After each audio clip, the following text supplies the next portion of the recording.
Kapag may krisis po sa Middle East, unang tumataas, langis. At kapag tumaas ang langis, domino effect na. Delivery cost, raw material, presyo ng produkto. Ang tanong, kung ikaw ay negosyante, ano kaya ang magiging worst case scenario? Hi there, this is Shinkitan, your pambansang wealth coach. Nako, hindi natin kontrolado ang global crisis. At bilang mga negosyante, responsibilidad natin na maghanda. Kasi kung di tayo naghanda, nako, baka maapektuhan ng business. So ano po ang dapat nating gawin bilang mga negosyante? Number one, i-secure muna natin ang ating cash flow. Because cash is king. Maniwala kayo sa panahon ng krisis. Siguraduhin po natin meron tayong reserve at least 3 buwan o 6 na buwan ng operating expenses, pansweldo sa tao, kuryente, upa, para huwag naman pusa na kung bumagal ang benta, hindi ka magsasara. Pangalawa, i-review na po natin ang pricing strategy. Tumataas na po ang presyo, tumataas na ang cost. Siyempre, baka kailangan nyo na mag-recompute, kailangan mag-increase na po tayo ng presyo, check din natin yung competitor pricing, check din natin ang kakayanan ng ating target market. Kailangan balanse po. Hindi naman dapat na masyadong mataas ang pera, pero hindi naman dapat tayo pwede malugi. Pangatlo, babaan po natin ang tinatawag natin na overhead. Opo, tanggalin na po natin ang unnecessary expense. I-optimize natin ang operation. Siguro from a 5-day work week, gawin mo ng 4-day work week. Iwas ang waste. Hindi ito ang panahon ng luho sa negosyo. Pang-apat, maghanap po na tayo ng iba pang suppliers. Baka may mga iba kang supplier na mas mura at alternatibo. At pang-lima, palakasin po natin ang benta. Opo, hindi lang pwede panay-bawas, kailangan po mag-isip tayo ng bago pong channel and avenue. Online selling ba? Delivery option ba? Or bundle offers, no? In other words, para dumami pa ang iyong benta. Ang krisis, hindi natin mapipigilan. Pero ang epekto sa negosyo, pwede mong mabawasan. Sa negosyo, hindi lang ang pinakamalakas ang nananalo, ang pinakahanda at syempre gustong mag-adjust. Sana nakatulong tong episode na ito. Tatandaan, tamang karunungan, tamang disiplina ang susi sa pagyaman. Buena mano sa ating One Balita Pilipinas ngayong Lunes. Rider sa Quezon City patay matapos pumila sa bigayan ng 5,000 pesos na ayuda ng DSWD. Ang ahensya nangakong papaspasan na ang digital distribution ng cash assistance. Pulis na nag-viral matapos masangkot sa banggaan sa isang pampasaherong bus sa EDSA, inaming siya ang may kasalanan sa insidente. Ang pulis tinangka pa umanong maningil lang sa driver ng bus sa pinsalang tinamo ng kanyang coaster. Pangulong Bongbong Marcos ibinalitang hawak pa rin ng immigration sa Prague si former Congressman Zaldico. Papaano ba talaga siya mapapauwi dito sa Pilipinas? Pag-uusapan natin. Cease and desist order sa Monterazas de Cebu na inisyu kasunod ng peligrong na idulot daw nito noong bagyong Tino, binawi na ng DENR. Sa kabila nito, engineer na si Slater Young, iginit na hindi minamaliit ang mga nag-uugnay sa pinsala ng bagyo sa proyekto. Second elimination round sa Miss Universe Philippines. Imbes na top 30, 31 candidates ang inanunsyong pasok sa next round ng pageant. At pinost ni Chris Aquino na litrato ni Bimbi na may kasamang babae, usap-usapan. Soft launch na nga ba?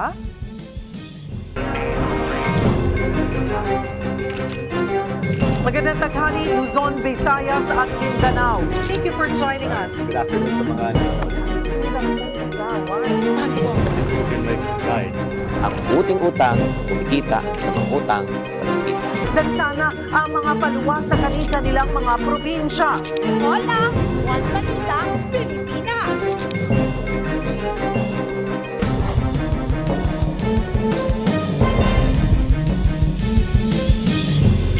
Magandang tanghali, Luzon, Visayas at Mindanao. Nagsorry na ang pulis na sangkot sa sagian sa isang pampasaherong bus sa EDSA Carousel.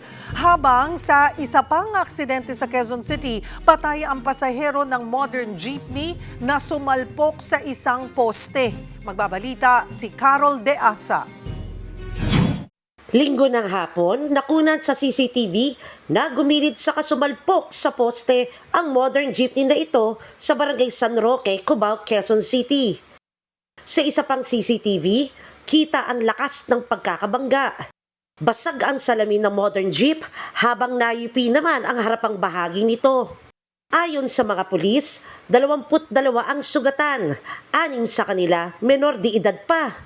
Matindi rin ang tama ng pasaherong katabi ng driver. According do sa rescue team natin, naipit kasi yung paa niya eh.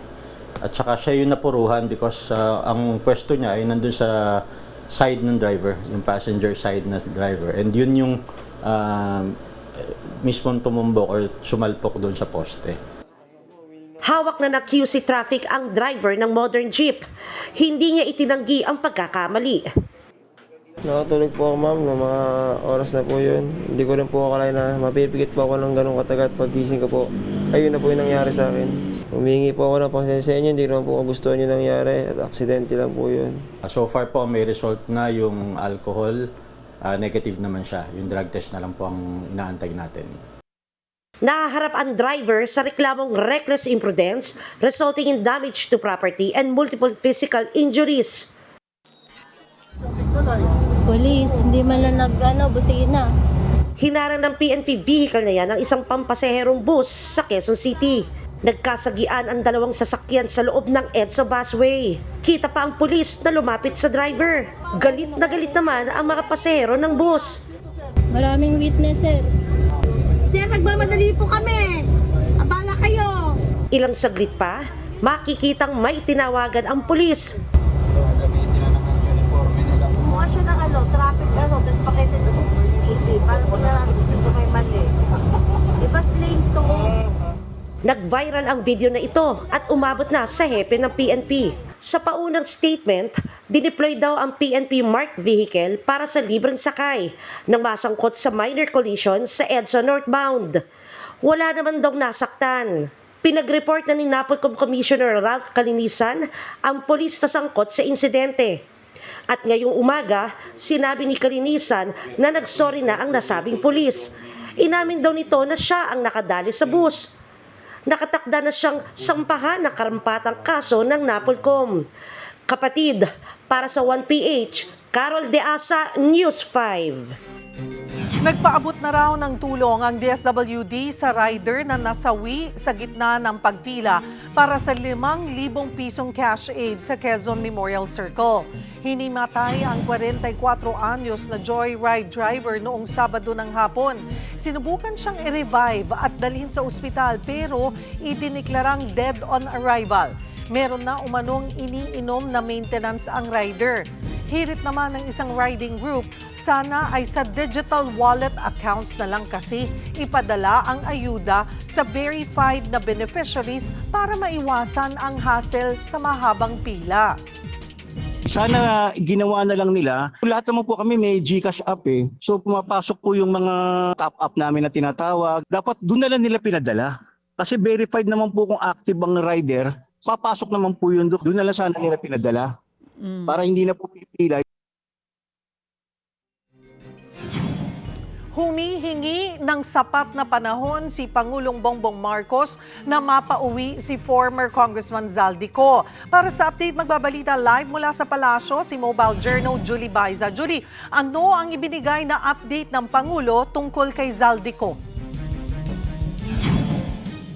Cheryl, we will bring Zaldico home. Iyan yung tiniyak ni Pangulong Bongbong Marcos sa kanyang video message ngayong umaga. Sabi ni PBBM, pananagutin daw at ibabalik sa bansa si Ko alinsunod sa batas. Kasabay nito, kinumpirma ng Pangulo na hawak pa rin ng Czech Republic authorities ang kustodiya ni Ko. Mayroon din siyang ibinabang direktiba para sa Department of Justice at sa Department of Foreign Affairs. Pakinggan natin ang pahayag ni Pangulong Bongbong Marcos. Inutusan ko ang Department of Justice kasama ang Department of Foreign Affairs na pangunahan ang pakikipag-ugnayan sa mga otoridad ng Czech Republic upang matiyak na maayos at naayon sa proseso ang lahat ng kinakailangan. Magpapadala rin ng high-level coordination team upang tutukan ito. Cheryl, dinagdag nga ng Pangulo yung kanyang paalala na kailangan nga ng sapat na panahon dahil may sinusunod daw na mga legal na hakbang o proseso sa pagpapauwi nga sa dating mambabatas. Cheryl. Julie, kanina rin ay bumisita si PBBM sa implementasyon ng Service Contracting Program. Kumusta ito?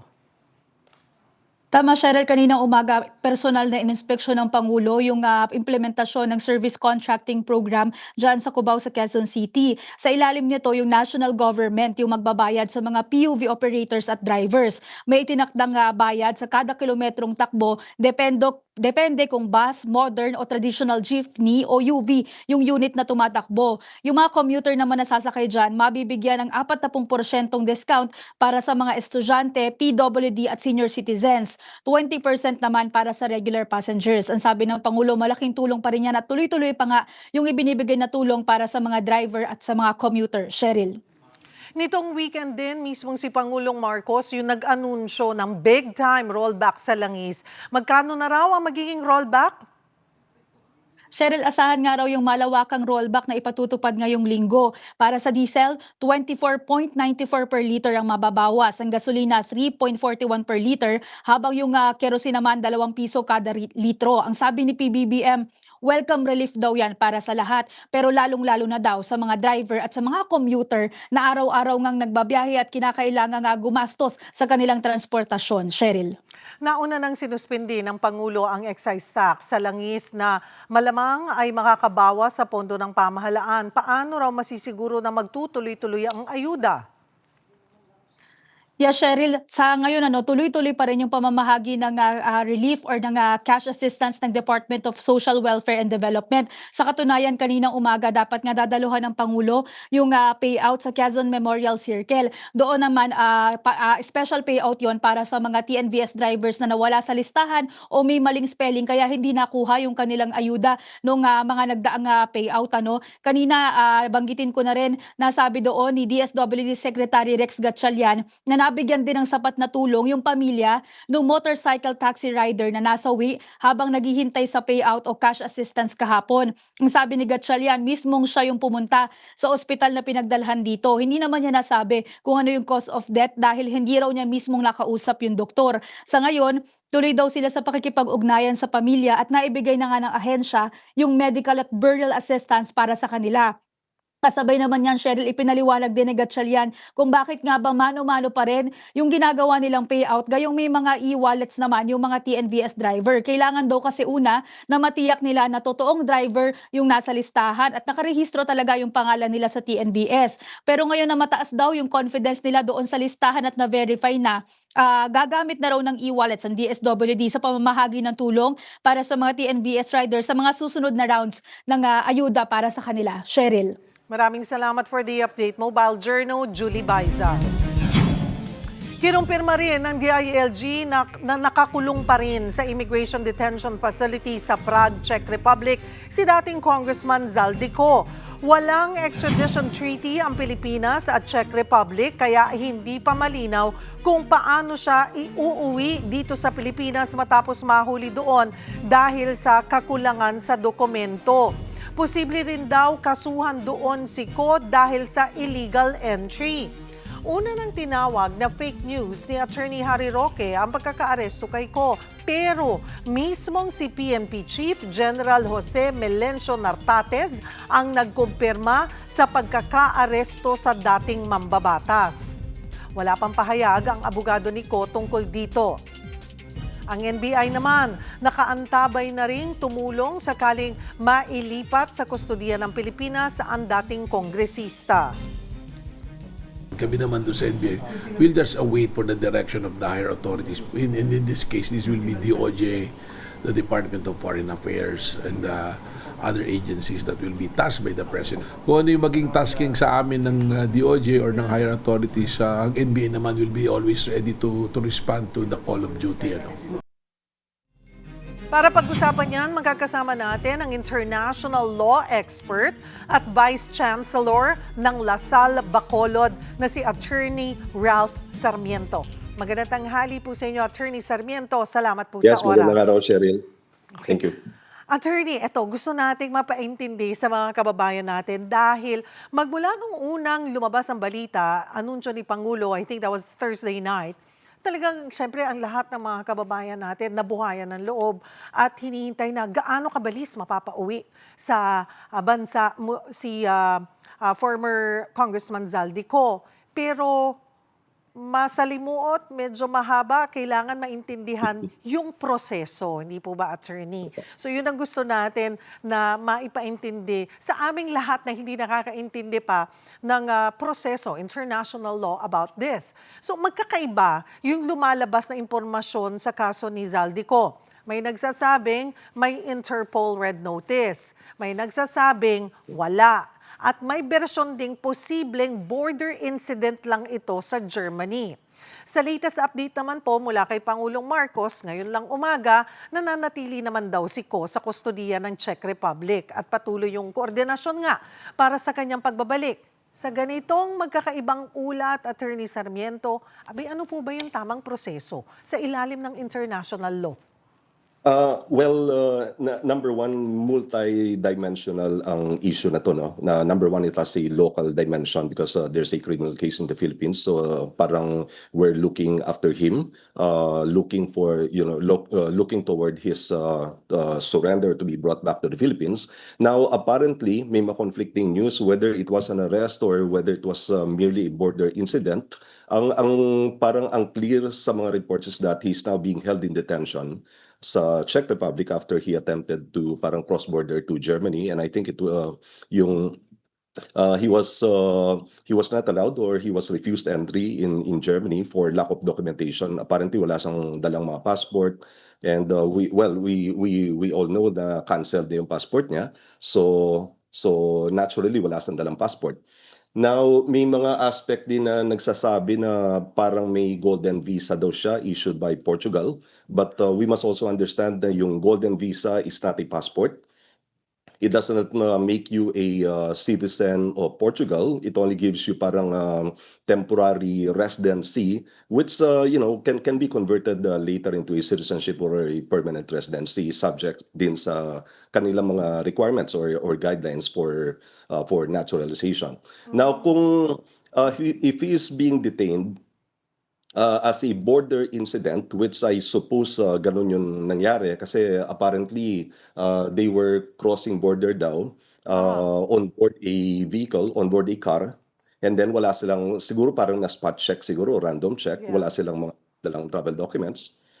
So they were returned to the Czech authorities. Okay. So kung border incident ito, may mga report din na based sa Justice Department ng Czech Republic, wala pa daw silang information, wala pa daw sa kanila yung kaso. So yung assumption natin dito, it's still within the jurisdiction now of the police or the immigration police ng Czech Republic. Okay. Can you walk us through? Kasi lumalabas nga na hindi lang sila pinayagan na makapasok ng Germany, so bumalik sa Czech. Pag ganoon ba, okay, walang maipakitang dokumento, diretso sa detention na yun agad? Or just like any other borders, I'm not sure, parang yun sa border ng Canada, kung papasok sa Amerika, or kunwari ay papasok ng Mexico, galing na Amerika, pag hindi sila pinayagan sa border, okay, uli, U-turn, uwi na. Technically po kasi wala po kasing talagang totoong border between Schengen mga states, no? So yung feature ng Schengen conventions that walang borders within the members ng mga Schengen countries. Kaya lang may possibility ng spot check, may possibility na may checkpoint, may possibility na may binabantayan silang iba, and then apparently siguro lahat ng dumadaan chine-check nila yung identity. Kasi kahit na walang border, pwede ka nilang spot check for identity. Yeah. Okay. Okay. So, i-establish nila yun. So, kung wala ka talagang documents na dala, under Schengen na mga rules, either you will be brought back to the Schengen state kung saan ka nang galing, or yung Schengen state na originally nag-issue ng mga travel documents mo. Okay. Ayun nga po, hindi sila pinayagan sa Germany because apparently may mga news na lumabas na naging mas stricto sila sa mga pumapasok sa Germany. Pero yun nga po, kung kunwari, okay, you don't have the proper documentation, so ma-detain sila, detention facility, or they're just gonna let them go na you cannot cross the border or you cannot enter Germany, tapos yun na, wala na. Talaga bang lahat kasi na po kasi nakaharang? wala kang mapakitang documentation. For example, nasa Schengen area ka, supposedly may Schengen visa ka. Man So lang, kung wala kang oo. mapakitang Schengen visa, so it will be considered as a violation of the Schengen Convention. Okay. So violation yun ng immigration law. Okay. So that's precisely the point siguro na they were returned. They were parang Detained. endorsed by the German border authority to the Czech Republic kung saan sila nanggaling. Okay. Also, can you walk us through, kapag isang individual, posibleng nasa abroad, di po ba, at may kinakaharap na kaso sa kanyang bansa, tulad po sa sitwasyon ni Ko, na ayon po sa Pangulo ay isinasa ilalim na nga sa legal at diplomatic coordination yung kanyang sitwasyon at siya itinuturing na fugitive dito sa ating bansa, kansilado ang passport. Ano yung normal na proseso? Saan pumapasok yung Interpol Red Notice sa prosesong ito? Well, number one, yung Interpol Red Notice po, hindi po siya warrant of arrest. Parang it's just a request na temporarily parang bantayan nyo itong taong ito. And then kung makita nyo within your territory, parang it's a request for the provisional arrest of the person. So yung mangyayari nun, it will still be subject to the local laws and yung jurisdiction ng state na kung saan nakita. For example, in this particular case, Czech Republic, assuming na may red notice. Pero may mga reports din kasi na parang wala. Hindi rin po klaro. May mga lumalabas na balita na wala namang red notice. Na 9 months ago sinasabi na wala naman, inupuan lang daw, wala naman talaga daw final. Pero ang sinasabi din ng administrasyon, hindi, 9 months ago, sometime in September, ay nag-request na tayo ng red notice sa Interpol. Yun nga lang, depende sa magiging desisyon ng Interpol kung ito'y i-consider nilang political, posibleng, dalawang version po yun. Isang political, ano na nga ba yun, attorney, kung ito'y i-consider na political or hindi, doon magdidepende yung aksyon ng Interpol. Yung lumalabas na news din, there was a request for a red notice and then apparently may mga nakita din ako ng mga reports na parang humingi daw ng additional documents yung Interpol from the Philippine government and apparently hindi ako sure kung nabigyan na yung mga additional documents na yun. So normally kasi basta mag-file ka ng request for red notice, hindi naman automatic yan eh. Kahit na sabihin mo na parang notice lang yan, it's not a notice from the state, it's a notice from the Interpol. So i-evaluate yan ng Interpol. And as you have mentioned, yung political character, basta nakita ng Interpol na politically motivated, politically related yung kaso ng person who is requested to be na maging subject ng isang red notice, and there's a constitution ng Interpol, normally hindi sila mag-i-issue ng red notice eh. And if for example, may red notice na na-issue and then eventually na-challenge ito ng subject person and na-establish niya sa Interpol nga it's politically connected or related, it may even result to the cancellation of the red notice. Okay. That we don't know kung meron nga talagang final or request na red notice and kung meron man, kung may decision na or kung ano ang assessment or evaluation o pagtanggap dito ng Interpol, wala pa tayo. Yung ano natin dito, yung inference natin, kung may red notice and then he was, let's say he was detained pursuant to the red notice, normally pupunta yan sa Justice Department ng Czech Republic. Pero based sa mga latest statements ng Justice Department, wala daw sa kanila yung kaso. So it's still with the immigration police. So yung assumption natin dito, it's just a siguro border issue. Border issue. Okay. So ngayon, dahil nalaman natin, nalaman lang natin because nagkataon lang na wala sila or hindi nila dinala na yung kanyang proper documentation. Kaya nahanap natin, nalaman natin kung nasan si Zaldico. So, pwede po bang doon our government took advantage of that situation and agad-agad na nakipag-coordinate sa Czech Republic authorities at sinabing, teka, pwede ba dyan muna? Sandali lang. Ito yung mga kinakaharap niyan. Wala na yung passport sa amin. Kinansela na namin ang pasaporte niyan. May fugitive, itinuturing yan na fugitive. Pwede nyo bang i-hold muna yan kahit na ang pinag-uusapan natin dito ay immigration issues pa lamang?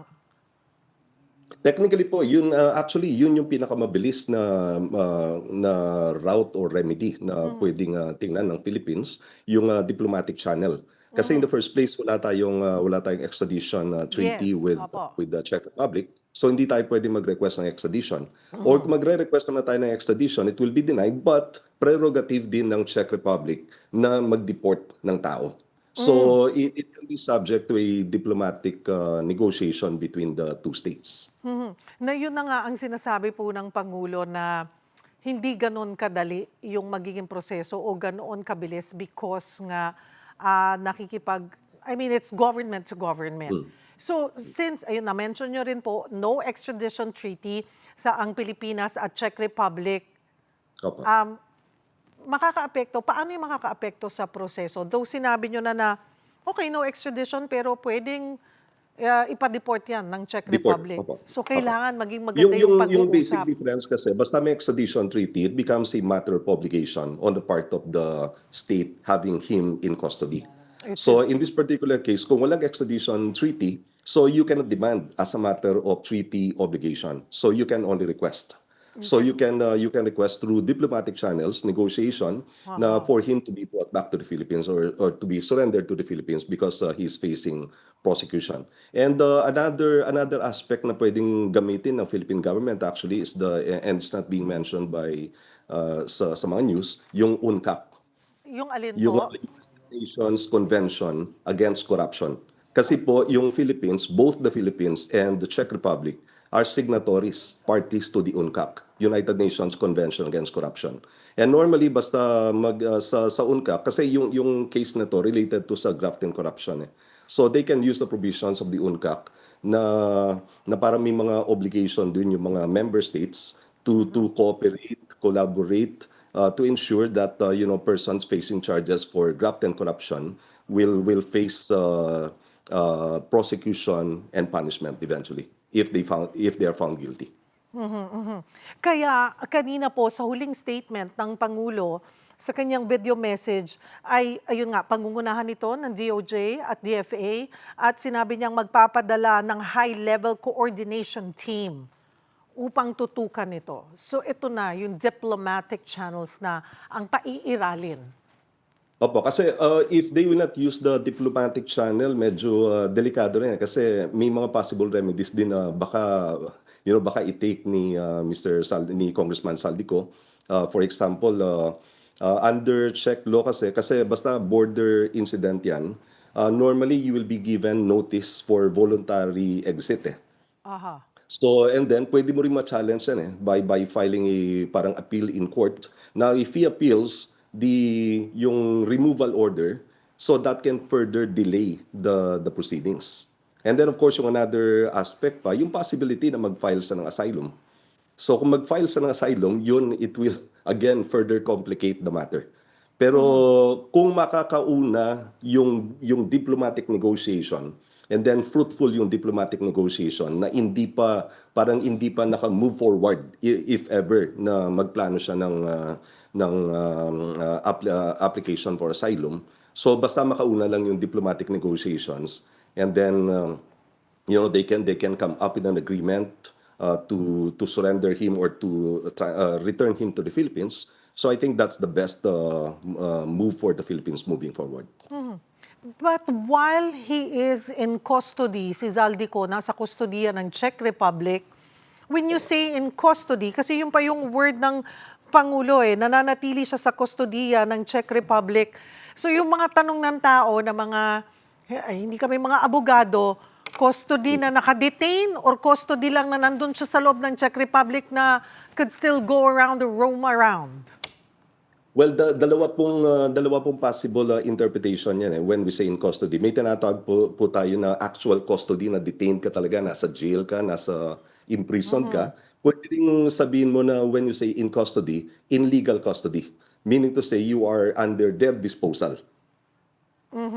Hindi po klaro yun, doon sa mga mensahe. Hindi, technically, hindi Diba? klaro. Technically, no. Posible, nasa opisina lang siya, pero he is being not siguro, pwede rin na not technically detained in a prison facility. Pwede rin just, let's say, limited yung kanyang mobility in the meantime because pending issue. Oo, yung pwedeng, okay, dito ka lang sa bansa, hindi ka makakalabas, we're gonna, or pwede kang dito lang sa area, or di ba, yung parang mga nakikita natin sa pelikula na meron silang, yung inilalagay para namomonitor yung galaw nila, yung GPS, yung tracker, hindi naman. I suppose kung border incident, you will be technically detained, no? Not necessarily pwedeng opisina, pwedeng facility, na while you are parang waiting for resolution of the issue. Oh, okay. Okay, doon naman po tayo. Kanina medyo we touch on this, pero para maintindihan lang, yung sinasabing unang lumabas na may Portuguese passport siya. May hawak siyang golden visa. I don't think may Portuguese passport siya. Kasi when you say Portuguese passport, dapat citizen ka or national ka ng Portugal. Oo. And yung isang requirement nila for nationality bago ka maka-apply noon is 5 years of residency and then marunong ka dapat mag-Portuguese. So I don't think naka-comply na siya with those requirements. Okay. Yung pong pahayag na maaaring mas tumagal ang kaso ay tinitiganan ba bilang political? What does that mean in practice? Can that delay or even prevent the issuance of a red notice? Or hindi na... I think, hindi, based on siyempre clear naman talaga na may may graft and corruption cases, may warrants of arrest issued by the Sandigan Bayan. And yung graft and corruption cases in this particular case, parang hindi naman to talaga political So yung root cause nito, it can have a political dimension, pero yung pinaka-core dito, it's a criminal case for violation of the Anti-Graft and Corrupt Practices Act. So I don't think na pwede niyang gamitin na parang claim na may well-founded belief or well-founded parang claim for possible political persecution. Balikan ko po yung posibleng aksyon ni Ko. So, yung option niya na mag-apply ng asylum, Attorney Sarmiento, pwede niyang sabihin dahil sa issue ng politika. Gaano kalakas yung ganitong depensa and can he actually apply now? I mean, pwedeng gumagalaw na yung kanyang mga abogado at minamadali na mag-submit o mag-apply siya for asylum while he is being detained? Pwede po, kaya lang he was detained first for a border immigration issue. And then it will be clear to the Czech Republic authorities na parang afterthought na lang yung kanyang claim or application for asylum. Iba kasi yung pumasok ka doon, kahit na nagka-border incursion ka, pero may pending application for asylum ka. But in this case, iba So parang na lang, it will be clear to them na ginagawa mo lang ito in order to escape possible deportation to your state. Unless na hindi lang natin alam, nag-submit na pala siya or nag-apply na pala siya for asylum? Pwede rin yun. Diba? Ang daming dito, ang daming unknown. Oo, kasi pwedeng hindi lang natin na monitor, but baka yung legal team niya, naisip na ito kasi it's been a while. I mean, siyempre, yung mga yan habang nagtatago ay tinitignan na kagad, di ba? Kung ano yung mga option natin, ano yung mga pwede nating action na. Well, depende rin yun, no? Kasi kung nag-apply ka naman ng asylum, I don't think na you will be roaming around. Kasi during the pendency of your application for asylum. Kasi alam mo, yung application for asylum, siyempre it's not a visa na pwede kang to roam around, no, di ba? And naturally, you have to stay in the place where you are applying for asylum. Kasi hindi ba because yung basis ng application for asylum is that you're saying na may well-founded belief ka na subject ka to political persecution or possible torture if you would be brought back to your state of origin. So and that you are seeking their protection. So if you are going around, meaning to say you are not seeking their protection because you've been roaming around, di ba? Yeah, oo. Okay, balikan ko itong malaking issue pa rin kung yung red notice. Okay, sa sitwasyon ngayon, may red notice request or wala? Mahalaga pa ba yun, sir? Well, at this point, I think yung diplomatic negotiation lang talaga yung pinaka-fastest and most effective na route or remedy na pwedeng i-take ng Philippine government. Pero ang issue dito is And then, yung... of course, you have to consider yung purpose ng red notice is to have to locate the person. Parang it's a request to the other state members ng Interpol to locate the person and to provisionally arrest him. So kung nasa detention na siya or nasa custody na siya ng Czech Republic government, so wala nang hindi na importante yung technically yung red notice. Wala na siya. But mahalaga na malaman ng tao, ano ba talaga ang totoo? Nag-submit ba talaga kayo? Sino talaga ang nag-apply? Meron ba talaga? It's more of that at this point, more than yung silbi ng red notice. Sabi nyo nga, better na yung diplomatic. Pero siguro para sa taong bayan na parang, teka, ginawa nyo ba talaga ang lahat? Diba? Yun, parang yun na lang, yun yung gusto nating marinig na sagot or ma-trace na talaga bang ginawa ito ng, they're saying na PCTC muna and then papasok dyan ng DOJ and then I think the PNP. So magsisimula muna, talaga bang was it really filed like what they're claiming? It's more of that, no? Attorney Sarmiento. Opo. Okay, with limited verified information, Attorney Sarmiento, what is the most important question authorities should be answering right now? Well, of course, yung pinaka-important dito is to really verify the facts, no? So talagang kailangan malaman natin talaga kung ano talaga yung basis ng kanyang custody over his person. And then because from there, doon natin ma-evaluate kung ano yung mga proper legal remedy, legal implications and everything.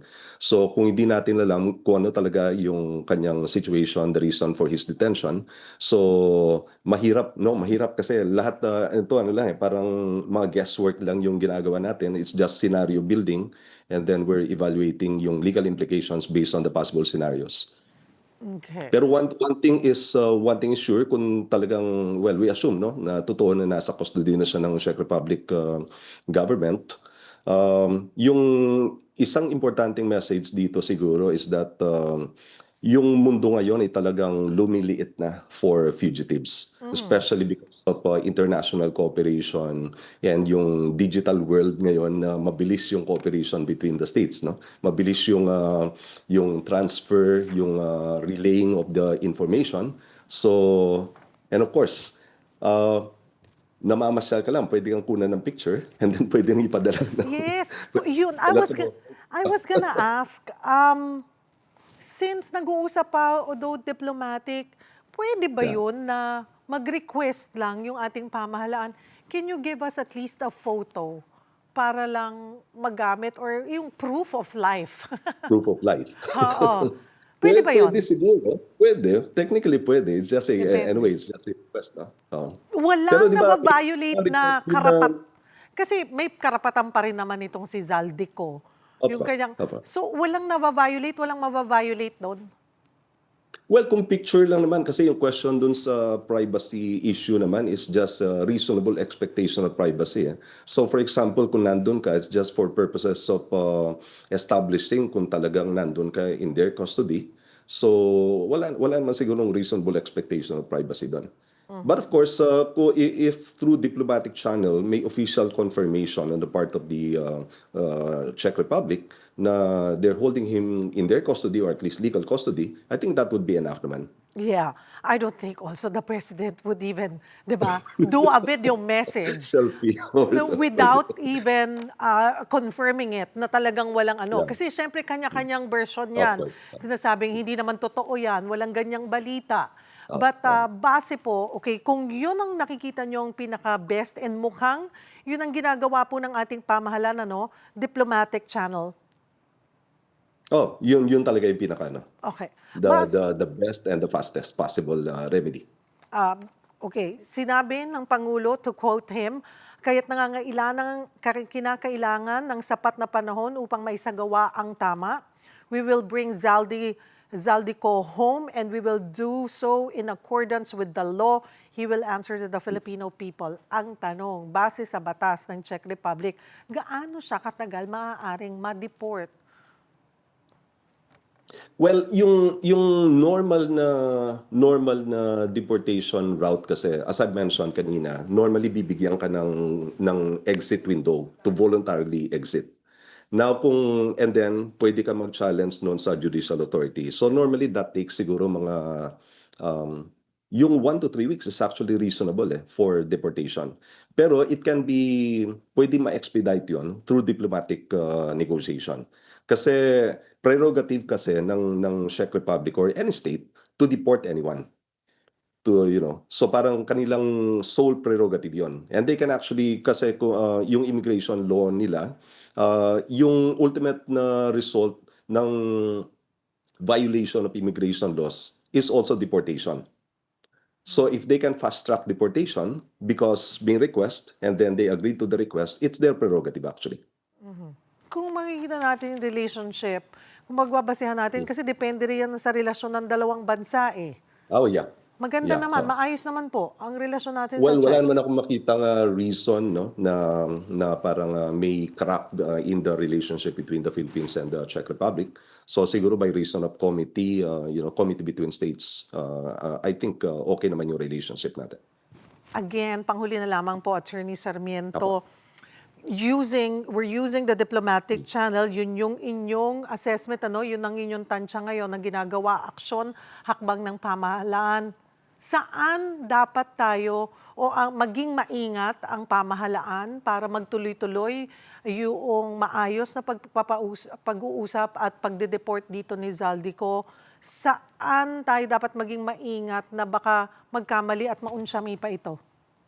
Well, ang importante lang doon, yung mga legal team na ipapadala ng Pangulo, they will understand kung ano yung talagang processes and they'll be able to comply with all the documentary requirements. Kasi mahingi for sure ng like certification or documentation ang Czech Republic na indeed he's facing criminal prosecution in the Philippines. So they have to be ready with all the documents na hingin. So not unlike yung mga reports about the red notice na nag-request pero apparently may mga documents na parang hindi raw naibigay, no? So we don't know kung talagang totoo yun.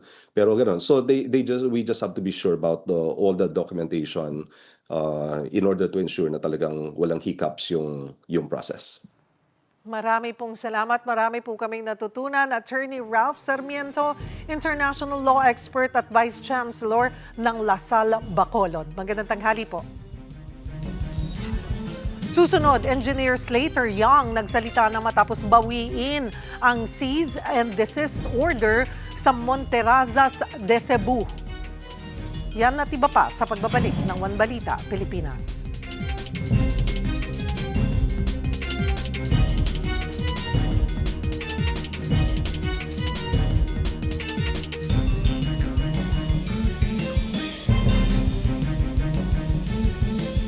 Dumarami ang OFWs mula sa Middle East na nag-repatriate dito sa Pilipinas. Para sa update magbabalita si Mobile Journal, Arles de los Santos. Arles. Yes, Cheryl, umabot na nga sa 6,532 na OFWs ang na-repatriate na ng Overseas Worker Welfare Administration o OWA mula sa Middle East. Bukod dyan, may paparating pa na halos 700 OFWs galing sa Kuwait at UAE na inaasahang uuwi ngayong linggo. Tuloy-tuloy din ang repatriation sa Saudi Arabia at Abu Dhabi. Pero hamon daw sa OWA ang limitadong commercial flights sa ilang bahagi ng Middle East gaya ng Kuwait at Bahrain.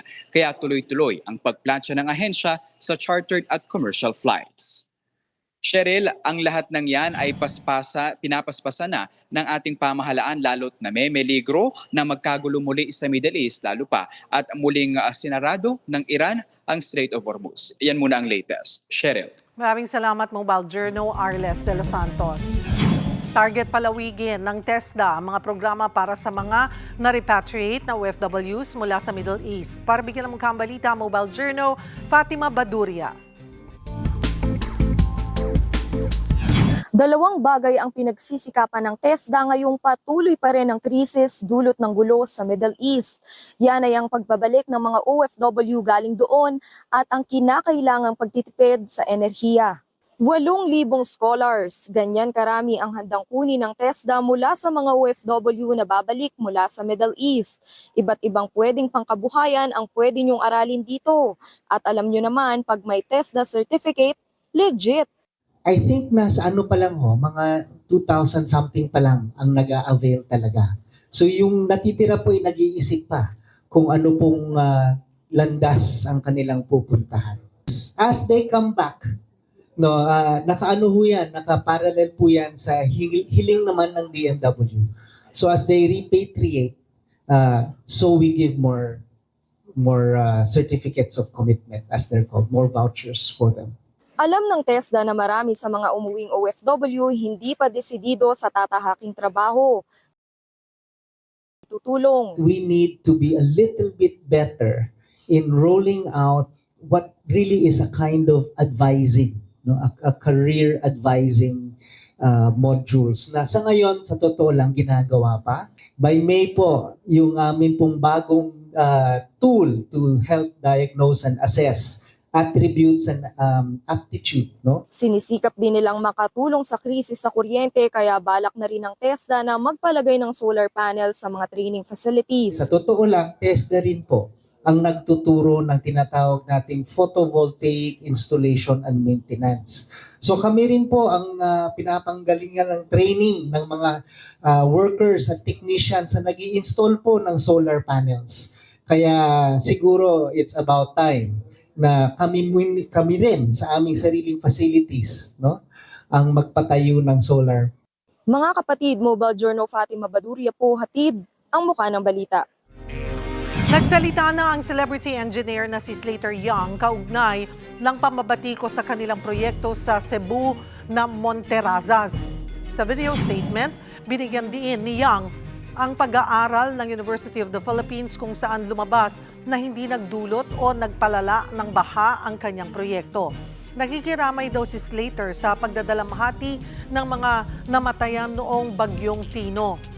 Pero kinailangan niya raw magsalita para ipagtanggol sa kritisismo ang kanyang pamilya. Brainchild ng celebrity engineer ang kontrobersyal na proyekto. April 17, binawi ng DENR ang cease and desist order laban sa proyekto matapos mapatunayang sumunod sila sa requirements. When the accusations were made against the Monterazas project, our first instinct was to respond immediately. But we held back because we believed that the right thing to do was to let the proper investigations run its course, to let the science and evidence speak, rather than to add to all the noise and confusion. Diyan lamang po kayo mga kapatid, magbabalik pa ang One Balita Pilipinas.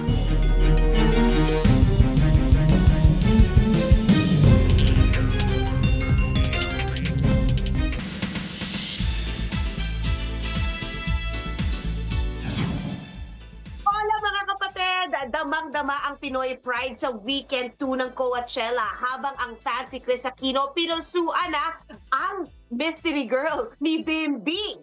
Yan at ang iba pa sa report na ito.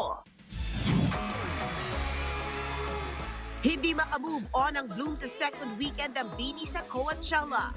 Binida kasi ng Nations Girl Group ang watawat ng Pilipinas sa LED ng Mojave Stage. Lakas maka-Philippine Pride. Ang Department of Tourism, isa sa nag-congrats sa grupo. Binati rin ng ahensya ang isa pang Pinay na nag-debut this year sa Coachella, ang Cat's Eye lead member na si Sofia La Forteza.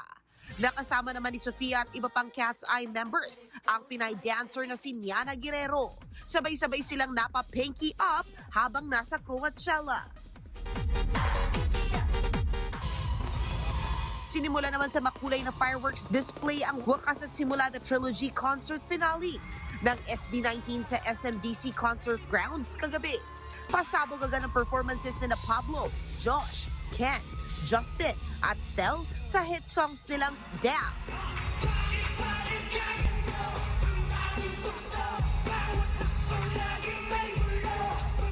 What?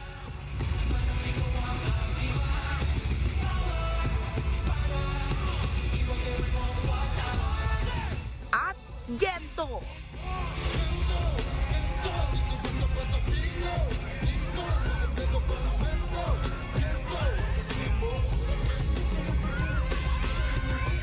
Nagpasiklab din sa stage ang collaboration ng SB19 at Japanese boy group na Be First sa awiting Toy Friend.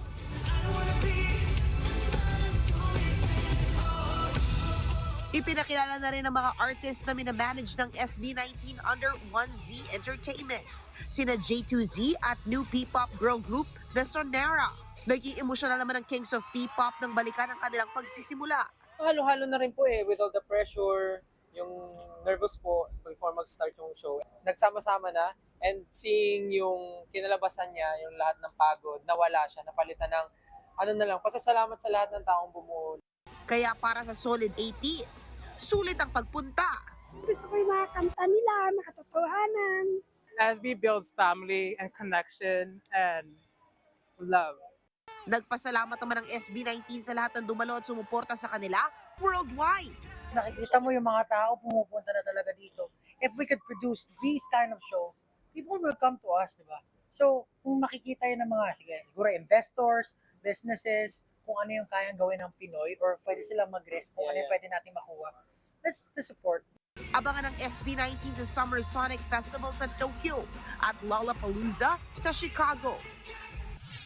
Pinusuan ng netizens ang post na ito ni Chris Aquino para sa karawan ng bunsong si Bembi. Pero kahit naintriga rin ang mga nakakita sa tila soft launch special someone ng anak, sa litrato kasi tinakpan muna aniya ang mukha ng babae na kasama ni Bembi. Dinumog naman ang mall show ng A Secret and Frog stars sa sina Enrique Hill at Andrea Brillantes sa SM Center sa Ngandaan, Caloocan City. Kinantahan pa nila ang fans at game din silang nakilaro ng Pass the Message. Dinagsari ng pagbisita nila Enrique at Andrea sa Barangay Tanyong, Malabon City. Abangan ang A Secret and Frog sa TV5 at sa kapatid channel sa YouTube alas 8 ng gabi starting April 27. Exciting! Mga kapatid, yan muna ang latest sa showbiz. Back to you guys dun sa studio. Thank you, MJ. At yan po ang mga bumabanderang balita at public service sa inyong tunay na kasalo sa tanghali. Hanggang bukas, dito sa Balita magpapabusog sa inyong kaalaman. Ako po si Cheryl Cosim. Kami ang inyong kapatid sa public service. 1PH, teleserbisyo para sa Pilipino.